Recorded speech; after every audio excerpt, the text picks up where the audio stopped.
Well, Corby Cumber, we wanted to end on a nice note. So there is a twist here. So we've all seen that just dreadful video of farms where so much food is going to waste or the milk that's being poured down drains.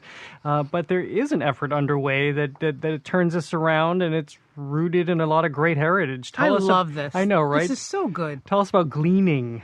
Isn't it a wonderful story? So Gleaning is the historic, in fact, biblical, the story of Ruth is about gleaning, but it's been a preserved right throughout history and through most governments of the poor, or really anyone, but especially the poor, to go into farm fields and harvest what the paid pickers or now the automated harvesters miss.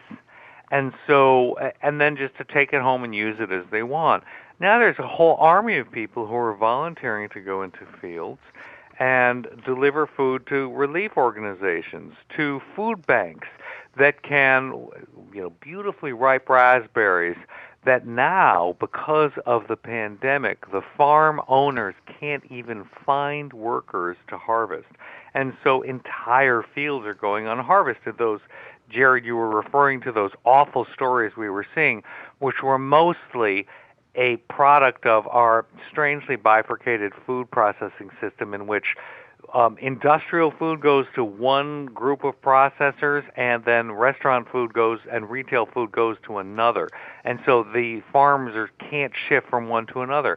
But now if there are these unharvested fields, there are armies of volunteers who go, invited in by the owners, and get the perfectly good crops and bring them to relief organizations. And I read about a group I did not know of in this New York Times story called Boston Area Gleaners, BAG in Massachusetts. So we want to find out exactly how to go and volunteer and what farms are being opening their doors and opening their fields to these workers. So isn't that something you want to do this weekend instead of a hot dog eating contest?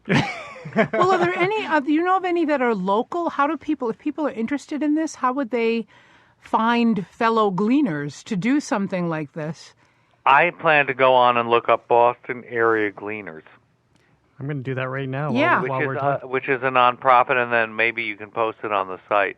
The contact of how you volunteer, how you can make a contribution to them. Yeah, they've got a very nice, it's bostonareagleaners.org. And the very first thing is volunteer to glean. Gleaning is harvesting surplus farm crops, preventing waste, and nourishing local families. Got a whole COVID-19. And look at all the people on this website. They look so happy. Clearly, this is before social distancing because they're right on top of one another. But hopefully it's an older picture. Jared. Yeah. Well, how does that work for the farmer then? So if the farmer's got fields and they're unharvested, would this be something that, a field would just, because they can't afford to have people actually come and harvest it, it would just kind of lie fallow and everything would sort of rot, and then they would, I assume, write that off as a loss, business-wise.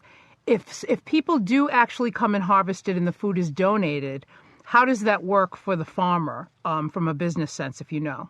That's the next step in our reporting. I assume they're able to write it off as a donation to charity, which is a lot better than just plowing it under.